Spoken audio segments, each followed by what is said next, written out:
Itu ya formatnya macam-macam. Tapi Anda harus memahami konsep dasarnya terlebih dahulu bagaimana cara mengerjakannya. Harapan saya Anda sebagai pembelajar pemula itu tidak bingung untuk menyusun atau mengerjakan persamaan akuntansi.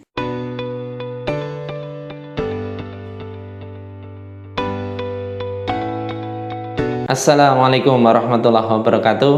Bagaimana kabarnya para pembelajar akuntansi di Indonesia?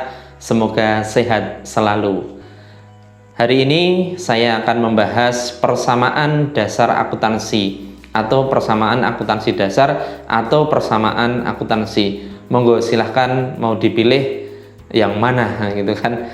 Karena kadang di beberapa buku menggunakan istilah persamaan akuntansi, ada yang menggunakan persamaan akuntansi dasar, ada juga yang menggunakan persamaan dasar akuntansi. Tapi saya lebih senang, lebih suka menggunakan persamaan akuntansi dasar karena basic accounting equation dari bahasa Inggrisnya kemudian kita pindahkan ke bahasa Indonesia.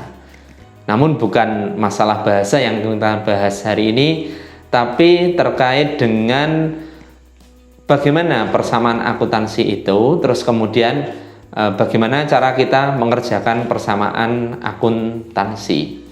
Pada kesempatan kali ini saya akan membahas persamaan akuntansi dengan menggunakan dua versi. Versi yang pertama itu sama seperti buku-buku yang sudah ada atau literatur yang sudah ada, yang mungkin Anda juga sudah membacanya. Kemudian nanti versi yang kedua itu menggunakan pendekatan matematika. Apa yang beda nanti kita lihat. Namun sebelumnya kita bahas terlebih dahulu unsur atau elemen laporan keuangan untuk nanti kita tuliskan di persamaan akuntansi. Ada 6 elemen yang harus Anda pahami. Yang pertama yaitu adalah elemen aset. Saya tuliskan dengan huruf A. Terus kemudian ada elemen biaya atau beban. Kemudian yang ketiga itu elemen utang atau liabilitas. Kemudian ada elemen ekuitas. Terus kemudian ada elemen pendapatan. Terus ada elemen pengembalian ekuitas. Saya yakin sudah mempelajari apa yang dimaksud dengan aset, apa yang dimaksud dengan beban, apa yang dimaksud dengan utang, dan lain sebagainya. Sehingga kita lanjutkan, kita akan menyusun suatu persamaan akuntansi. Ketika perusahaan itu baru pertama kali berdiri, otomatis perusahaan itu baru punya aset. Asalnya dari mana? Dari setoran pemilik atau dari ekuitas. Berarti saat pertama kali berdiri, jika tidak ada pinjaman dari pihak ketiga atau tidak ada utang, maka persamaannya cukup seperti ini, yaitu aset sama dengan ekuitas. Tapi ketika perusahaan itu didirikan dengan dana pemilik dan dana dari pihak ketiga atau dari utang, maka persamaannya tidak cukup A sama dengan E, tapi kita tambahkan A sama dengan utang plus ekuitas. Jadi asetnya perusahaan itu asalnya dari pinjaman dan dari pemilik. Kemudian ketika perusahaan sudah berjalan, kan tentunya banyak sekali transaksi yang terjadi di perusahaan itu. Sehingga nanti persamaannya tidak lagi A sama dengan U plus E.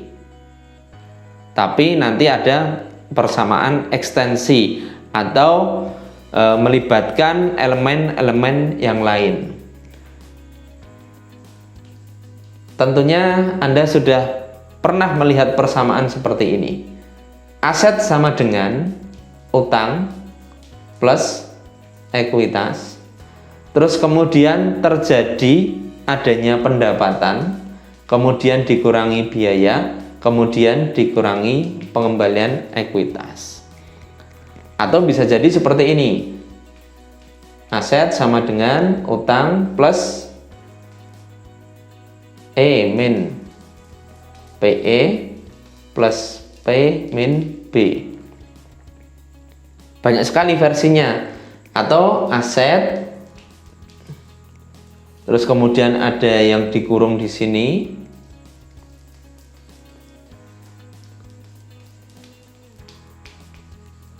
Atau seperti ini. Banyak sekali versinya. Dan ini bisa Anda temukan di buku-buku yang sudah berada atau sudah beredar di pasaran. Ini seperti ini persamaannya. Jadi antara sisi kiri isinya aset, terus kemudian sisi kanan itu ada utang, ada ekuitas, pengembalian ekuitas. Pengembalian ekuitas di sini maksudnya biasanya adanya prive atau prive, kemudian ada dividen. Nah, itu masuk ke pengembalian ekuitas yang nanti itu memang akan mengurangi ekuitas. Terus kemudian ada pendapatan nanti dikurangi biaya atau dikurangi beban. Ini persamaannya. Nah, ini persamaan akuntansi yang konvensional itu biasanya yang ada di sebelah sisi kiri itu hanya aset, atau ada juga yang menggunakan istilahnya harta. Ini ya, aset atau harta. Baik, ini silahkan dipahami terlebih dahulu. Akan saya lanjutkan dengan persamaan akuntansi yang kita modifikasi. Di beberapa sekolah atau di beberapa perguruan tinggi mungkin menggunakan persamaan ini untuk menyusun persamaan akuntansi. Kalau misalnya transaksinya masih awal atau masih sangat sederhana, dengan persamaan ini pun tidak ada masalah. Dengan catatan akun-akun yang berubah itu ada di dalam ketiga elemen itu. Sebagai contoh soal di sini ya, perusahaan menerima setoran dari pemilik berupa uang tunai senilai 1 juta dan peralatan senilai 500.000 sebagai modal awal. Kita lihat dari transaksi tersebut, maka yang berubah itu adalah aset bertambah, yaitu kas berapa tadi? 1 juta. Terus kemudian ada aset lain berupa peralatan sebesar 500.000. Maaf, ini saya singkat aja ya. Dan di sisi lain itu merupakan setoran pemilik. Setoran pemilik itu adalah modal. Modal masuk ke dalam elemen ekuitas. Yaitu berarti di sini tambahnya berapa? 1,5 juta. Berarti 1.500.000. Seimbang. Tidak ada masalah. Di sini ya. Terus kemudian contoh lain. Ketika perusahaan pada tanggal sekian misalnya itu menerima pinjaman dari bank sebesar 3 juta, otomatis yang berubah yaitu apa? Misalnya pinjaman itu kas ya, kas di sini berarti masuk ke aset 3 juta, terus kemudian utangnya bertambah 3 juta. Tidak ada masalah kalau selama akun yang berubah itu masuk ke dalam 3 elemen. Tapi saya mau nemui beberapa contoh di buku itu yang sangat mengganjal bagi saya. Contohnya adalah transaksi pembayaran biaya dan pengambilan pribadi serta pendapatan kalau tidak diekstensi seperti ini. Kita lihat ya. Jadi contoh misalnya perusahaan membayar biaya telepon senilai 100.000 tunai. Nah, otomatis kalau tunai itu yang berkurang kasnya. Misalnya tadi 100.000 gitu ya, saya tulis 100 gitu aja. Tadi saya tulis 1 itu kan 0,1 boleh, mau 100 boleh, mau 100.000 boleh. Saya hanya menghemat tempat saja. Baik, terus kemudian yang cukup aneh bagi saya itu adalah di sini dituliskan mengurangi modal senilai 100.000. Padahal ini pembayaran biaya. Apakah biaya masuk ke dalam elemen ekuitas? Yaitu dalam hal ini adalah mengurangi modal. Kemudian kalau ini saya lanjutkan nanti ketika kita membuat jurnal, langsung saya tanyakan kemudian jurnalnya bagaimana, Anda akan mengalami kebingungan. Oleh sebab itu, persamaan yang seperti ini itu tidak saya sarankan untuk dipelajari lebih lanjut. Kalau Anda pengen tahu ya tidak ada masalah, tapi nanti ke belakang itu akan sangat membingungkan bagi kita. Contoh lain yang berkaitan dengan pendapatan, misalnya perusahaan menerima pendapatan sebesar 4 juta misalnya tunai. Nah, di dalam buku itu dituliskan seperti ini, kasnya bertambah 4 juta gitu ya. Terus kemudian modalnya bertambah 4 juta. Ya memang seimbang gitu kan. Tapi perlu diingat, apakah yang namanya pendapatan itu masuk ke dalam elemen ekuitas? Apakah setiap pendapatan itu bisa menambah modal? Bisa menambah ekuitas? Pasti menambah ekuitas? Belum tentu. Belum tentu. Kita lanjutkan. Contoh kalau misalnya ada privé atau pengambilan pribadi. Misalnya pemilik mengambil uang dari perusahaan senilai Rp50.000 untuk kepentingan pribadi. Berarti yang berkurang apa? Yang berkurang adalah asetnya, dalam hal ini kasnya itu senilai 50.000. Terus kemudian di dalam buku itu modalnya berkurang 50.000. Ini memang yang namanya privé itu akan mengurangi modal, tapi nanti ketika kita menyusun laporan keuangan. Namun di sini di dalam persamaan akuntansi nanti akan kita temui kejanggalan kalau 3 transaksi ini kita masukkan dengan menggunakan persamaan yang seperti ini.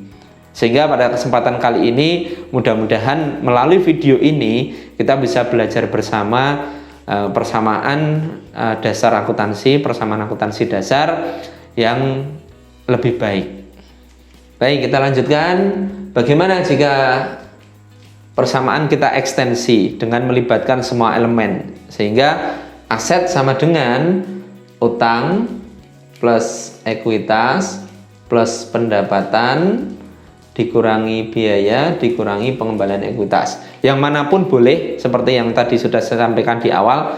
Inilah persamaan akuntansi konvensional. Kita lihat, kalau menggunakan persamaan ini, maka transaksi pembayaran biaya, pendapatan, terus kemudian tadi pengambilan pribadi, itu sudah bisa di-cover menggunakan persamaan ini. Sebagai contoh, transaksi pembayaran biaya tadi ya, membayar biaya telepon sebesar 100.000, maka otomatis kasnya berkurang di elemen aset.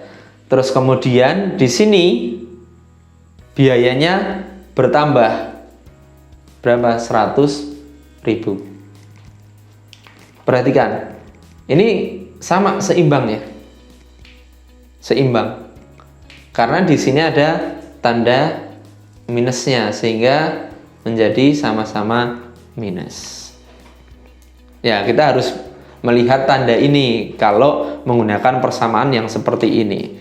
Sekalian saja saya sajikan versi yang kedua, yaitu versi persamaan akuntansi yang menggunakan basis matematika. Kalau di persamaan matematika itu yang bertanda negatif, ketika kita pindahkan ruasnya maka akan berubah tandanya sehingga menjadi tanda positif. Maka akan saya tarik seperti ini, A plus B plus PE, semua yang tanda negatif saya pindah, sama dengan U plus E plus P. Sehingga kalau menggunakan transaksi yang sama, kita mencatatnya jauh lebih mudah. Di sini plus 100, di sini minus 100.000.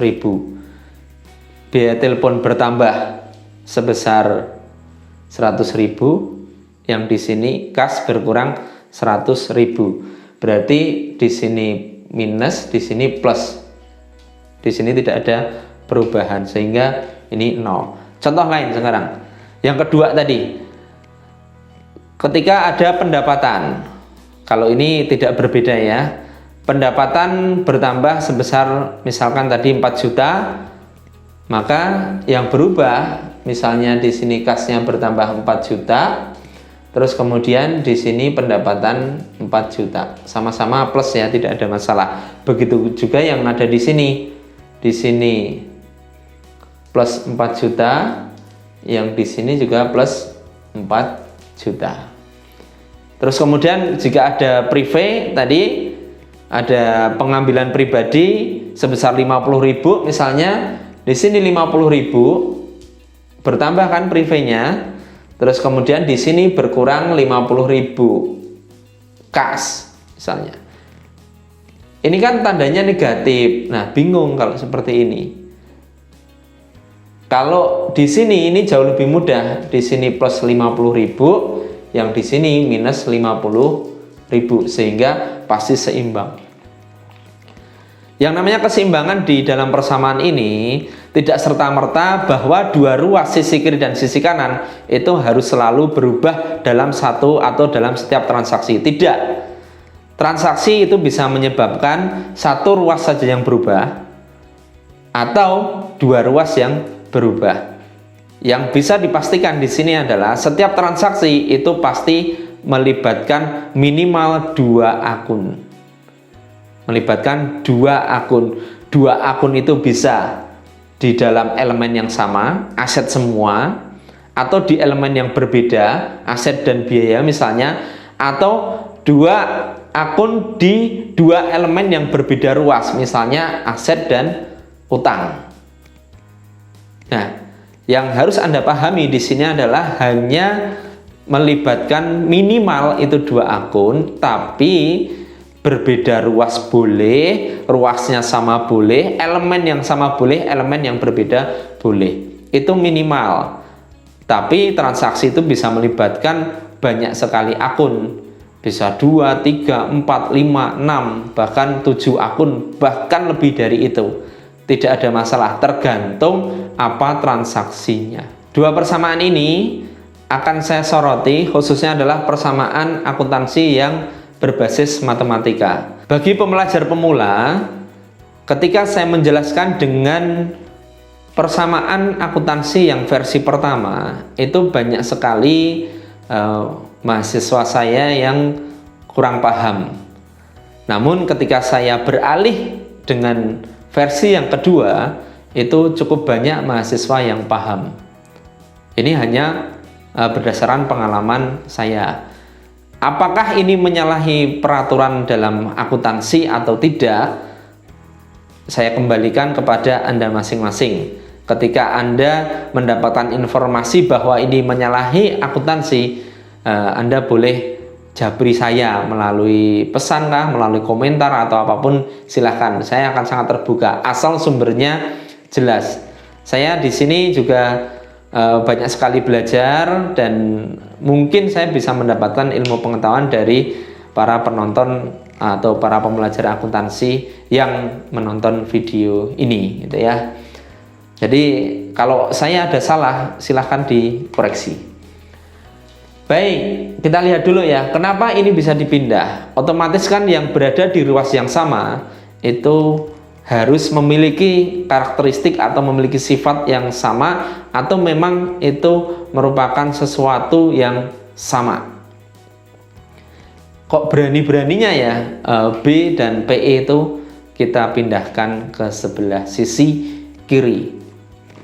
Baik, sekarang kita identifikasi satu persatu definisi dari setiap elemen ini. Kita lihat, kalau utang, ekuitas, dan pendapatan, kalau kita mau cari persamaannya dari dari definisi ketiga elemen itu, kira-kira apa? Sesuatu yang sama. Utang berarti ada aliran dana yang masuk. Ekuitas berarti ada setoran pemilik, ada aliran dana yang masuk.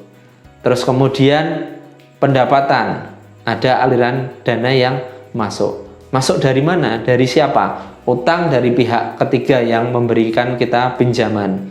Ekuitas dari mana? Dari pemilik yang menyerahkan dananya ke perusahaan. Pendapatan aliran dari pelanggan kita. Otomatis di sini persamaannya ini merupakan sumber dana. Kalau saya mau mendefinisikan ini, saya agak pusing. Jadi ini saya kasih tanda tanya saja. Saya akan fokus ke versi yang kedua. Nanti Anda mau menggunakan versi yang pertama atau yang kedua, silahkan. Ketika Anda belajar akuntansi, lebih mudah yang mana, itu silahkan Anda pilih. Baik, kita lanjutkan. Kemudian yang di sebelah sisi kiri, ini merupakan jenis penggunaan,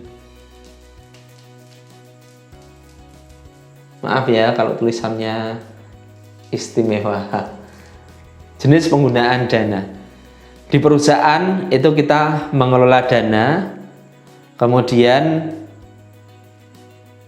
kita lihat sumbernya dari mana, kita gunakan untuk apa saja. Yang pertama untuk pengadaan aset, kemudian untuk pembayaran biaya, kemudian pembayaran dividen, kemudian ada pengambilan pribadi atau pengembalian ekuitas dalam wujud privé dan lain-lain. Hanya dua hal ini. Jadi di perusahaan terkait dengan keuangan, kita mengelola dana, sumbernya dari mana, terus kemudian kita gunakan untuk apa saja. Dan dua hal ini harus seimbang. Baik, kita lanjutkan. Kita akan praktek menggunakan persamaan ini. Dengan persamaan akuntansi berbasis matematika ini, kita bisa mengidentifikasi ragam transaksi yang bisa terjadi di perusahaan. Kita lihat, ada 6 elemen laporan keuangan, 3 di sisi kiri dan 3 di sisi kanan. 3 merupakan sumber dana yang di sini, terus kemudian 3 merupakan jenis penggunaan dana. Dua sisi ini harus seimbang. Oleh sebab itu, sebagai contoh, ketika ada perubahan di sini, aset bertambah, maka akan diikuti oleh perubahan yang lain, elemen yang lain, akun yang berada di elemen yang sama atau yang lain. Nah, ini misalnya contoh berarti bisa diikuti asetnya berkurang, biayanya berkurang, pengembalian ekuitasnya berkurang, kemudian atau utangnya bertambah, kan biar seimbang toh. Kalau di sini plus kan otomatis kalau biar seimbang di sini minus. Kalau di sini plus, di sini minus, berarti di sini kan nggak ada. Nah, atau kita lanjutkan, E-nya bertambah, ini bertambah. Kalau di ruas yang sama, otomatis tandanya beda. Tapi kalau ruasnya berbeda, tandanya sama-sama plus. Kalau di ruas yang sama, maka negatif. Contoh yang lain, sekarang misalnya di sini ada pendapatan bertambah. Pendapatan bertambah itu bisa diikuti dengan penambahan aset, ya, karena di sebelah ruas yang berbeda, atau penambahan biaya, atau penambahan pengembalian ekuitas. Tapi di ruas yang sama itu bisa utangnya berkurang, ekuitasnya berkurang, atau bahkan pendapatan yang lain berkurang. Sehingga apa? Setiap elemen ini setidaknya memiliki 6 pasang. Sehingga kalau dikalikan, ya di sini ada 6, kemudian ini ada 6, 6, 6, 6, itu kan. 6 kali 6 ada 36. Itu kalau bertambah. Kalau berkurang berarti ya tinggal dibalik saja. Berarti ada sekitar 36 kali 2. Berarti ada sekitar 72 ragam transaksi. Bahkan mungkin bisa lebih dari itu. Karena ini baru melibatkan 2 akun. Kalau lebih dari 2 akun ya pasti sangat banyak. Oleh sebab itu memang yang namanya akuntansi itu sangat dibutuhkan, gitu ya.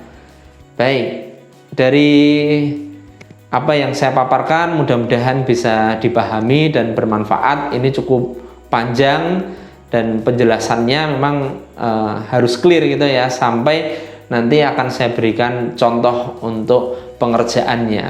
Bagaimana cara mengerjakan persamaan akuntansi ini dengan menggunakan persamaan akuntansi yang berbasis matematika. Contoh yang pertama, pada tanggal 1 Januari tahun 2020 Pemilik perusahaan menyerahkan uang tunai sebesar 1 juta, peralatan sebesar 2 juta, kemudian sekaligus membayar sewa gedung untuk 1 tahun ke depan sebesar 1.200.000. Bagaimana pencatatannya? Kita identifikasi dulu dari transaksi itu. Pemilik perusahaan, pemilik menyerahkan, berarti itu akan berpengaruh pada apa? Modal, betul. Berarti ekuitasnya bertambah. Apakah tadi semuanya pemilik? Ya, tiga-tiganya pemilik. Ada 1 juta, kemudian 2 juta, dan 1.200.000. Berarti total ada 4.200.000. Betul ya, 4.200.000. Berarti bertambah 4,2 juta. Wujudnya apa saja? Yang pertama tadi adalah kas 1 juta, peralatan berapa? 2 juta, dan sewa gedung untuk 1 tahun ke depan. Berarti apa? Sewa dibayar di muka sebesar 1,2, masih di dalam aset. Sehingga apa? Ini kan tidak lagi minimal tidak lagi hanya 2 akun, tapi 4 akun bahkan ya. Kan 2 itu minimal. Lebih banyak juga kemungkinan bisa terjadi. Ada juga yang mencatat seperti ini. Yang namanya sewa tadi itu dicatat sebagai biaya sewa, sehingga nanti tidak lagi di sini tapi di sini. Itu juga tidak ada masalah. Yang jelas dua sisi ini itu seimbang. Tapi kalau saran saya, karena ini dibayar untuk 1 tahun ke depan, berarti itu kan masih aset dibayar sewa dibayar di muka, sehingga itu masuk ke aset. Silahkan dituliskan di sini. Perusahaan membayar biaya listrik sebesar 500.000 tunai. Maka di mana? Biayanya kan bertambah kan? Karena muncul biaya tadi dan harus kita bayarkan, maka di sini muncul biaya bertambah 500.000 misalnya. Terus kemudian yang digunakan untuk bayar apa? Kas misalnya, berarti kasnya berkurang 500.000. Biasanya nanti kalau Anda mengerjakan itu kan disediakan kolom nih, kolom-kolom itu ya, ini di kolom, terus kemudian ada keterangan di belakang itu untuk menunjukkan transaksinya apa. Itu ya formatnya macam-macam. Tapi Anda harus memahami konsep dasarnya terlebih dahulu, bagaimana cara mengerjakannya. Perusahaan memperoleh pendapatan sebesar 3 juta. Kemudian pelanggan atau konsumen itu membayar 2 juta dengan perlengkapan, yang 1 juta itu dengan uang tunai misalnya. Nah loh, emang ada ya? Ya kalau di dunia nyata, maksud saya bukan hanya sebatas tulisan di buku, itu kemungkinan bisa juga terjadi hal-hal yang seperti itu. Jadi tidak serta-merta bahwa yang namanya pembayaran terhadap penjualan atau terhadap jasa yang kita berikan kepada konsumen itu wujudnya uang tunai semua. Anda tentunya paham dengan adanya piutang. Tidak langsung dibayar aja boleh gitu kan, apalagi dibayar dengan aset non kas itu tentu sangat boleh, asal apa? Kedua belah pihak setuju dan memiliki nilai moneter yang dalam tanda kutip dianggap sama atau disepakati sama. Sebagai contoh misalnya tadi berarti ada pendapatan sebesar 3 juta ya tadi ya, 3 juta, kemudian yang 2 juta itu merupakan perlengkapan, nah yang 1 juta kas, ya sama aja seperti ini mudah, sangat mudah. Dengan menggunakan persamaan seperti ini itu sangat mudah. Contoh di privé misalnya, privé ada pemilik mengambil uang untuk kepentingan pribadi, boleh di sini misalnya 100.000, berarti di sini bertambah 100, di sini uangnya berkurang 100. Atau misalnya pemilik menggunakan jasa perusahaan untuk kepentingan pribadi sebesar misalnya 1 juta. Nah berarti kan privénya bertambah nih 1 juta. Terus karena jasa perusahaan Berarti apa? Itu pendapatan bagi perusahaan 1 juta seimbang gitu kan. Jadi perlu diingat yang namanya privé itu tidak selalu kita mengambil uang tunai. Inilah persamaan akuntansi sehingga kita tidak perlu bingung untuk menentukan bahwa ini tandanya untuk seimbang ini positif atau negatif ya, karena ini tandanya semuanya sama. Tandanya positif. Di sini kan juga positif nih. Ini positif, ini juga positif. Itu ya. Sehingga harapan saya Anda sebagai pembelajar pemula itu tidak bingung untuk menyusun atau mengerjakan persamaan akuntansi. Demikian yang bisa saya sampaikan, semoga bisa bermanfaat. Kalau menurut Anda video ini bisa bermanfaat bagi para pembelajar akuntansi, silahkan disebarkan seluas-luasnya agar banyak orang yang belajar akuntansi semakin paham dan banyak orang yang memiliki pemahaman yang lebih dalam. Terima kasih, sampai jumpa di lain kesempatan. Assalamualaikum warahmatullahi wabarakatuh.